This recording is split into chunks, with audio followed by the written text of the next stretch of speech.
સત્તા બની જાય આખી દુનિયામાં, સમજ્યા? એટલે આપણે હવે એમાં જાગૃત થવું પડશે. તો આ રીતની વસ્તુ છે.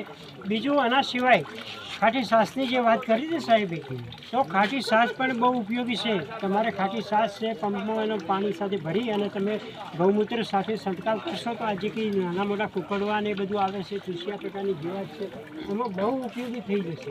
બરાબર. બીજું, તમારે ત્યાં ફળ પાકો વાવેલા હોય ને એમાં કંઈ પણ બગાડ થતો હોય, ધારો કે પપૈયું પાકી ગયું એકદમ અને ખરાબ થઈ ગયું, ટુકડામાં નાખી દો, એનું જૈવ રસાયણ બનાવો, એને પાણીમાં ઓગાળી નાખો, મૂત્ર નાખો અને એનો જે રસ છે ગાળીને તમે છંટકાવ કરો એના થડમાં. સમજી ગયા? તો એને પૂરતા જે કંઈ ફળમાં છે બધા પોષક તત્વો ઝાડને મળવાના, કારણ કે ઝાડમાંથી જ આવેલા છે. સમજી ગયા? લીંબુ છે તો લીંબુનો રસ બનાવો અને એમાં નાખી દો. પછી બીજું, અત્યારે ઘણા ખેડૂતો ગોળ અને દૂધનો ઉપયોગ કરે છે એને કરે છે. બિલકુલ એમાં પણ છે.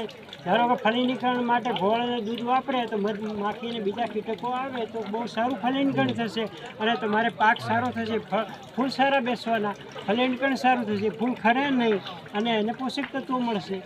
આ રીતે બધી વસ્તુઓ આપણે ઉપયોગ કરતા જવું પડશે. હવે આપણે આ બધી વસ્તુ જાણીએ તો કંઈક કરીએ. હવે અત્યારે સુધી એમ કહે કે ગાય મને પોસાતી નથી. ઘણા ખેડૂત મિત્રો એમ કહે, અરે ભાઈ ગાય 3 લીટર દૂધ આવતી હોય તો 8 તારીખ 240 રૂપિયાનું દૂધ થાય છે, એના ખોરાક પ્રમાણે બધું બરાબર છે.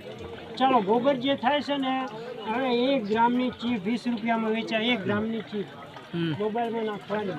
વિચાર કરો તો 1 કિલોનો ભાવ 2000 રૂપિયા થયો કે નહીં?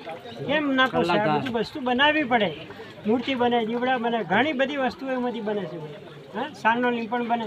અરે ધાર્મિક કોઈ પણ જે કામ કરવું હોય તો સૌથી પહેલાં ગાયના ગોબરની જરૂર પડે છે. હા, સાણાની બીવીથી જ બધી પડે છે. માણસ મરે તોય એની જરૂર પડે છે. હા, તો કેટલું મહત્ત્વ છે. હા, અને મૂત્ર, ગાયના મૂત્રમાં તો 150 જાતની દવાઓ બને છે. હા, તો પછી 1 લીટરમાં ના 150 રૂપિયા ભાવ છે આજે સાહેબ. 1 લીટરના માંથી 200 ગ્રામ અર્ક બને અને 200 ગ્રામના 150 રૂપિયા ભાવ ચાલે છે અર્કનો. હા, તો વિચારો કેટલું મહત્વનું છે. મહેનત કરવી પડે. ઘણા એ ખેડૂતો જાણતા નહીં, ભાઈ પપૈયું છે મારે તો 20 કિલો જ ફળ આવ્યા. 20 કિલોમાંથી તમને 200 રૂપિયા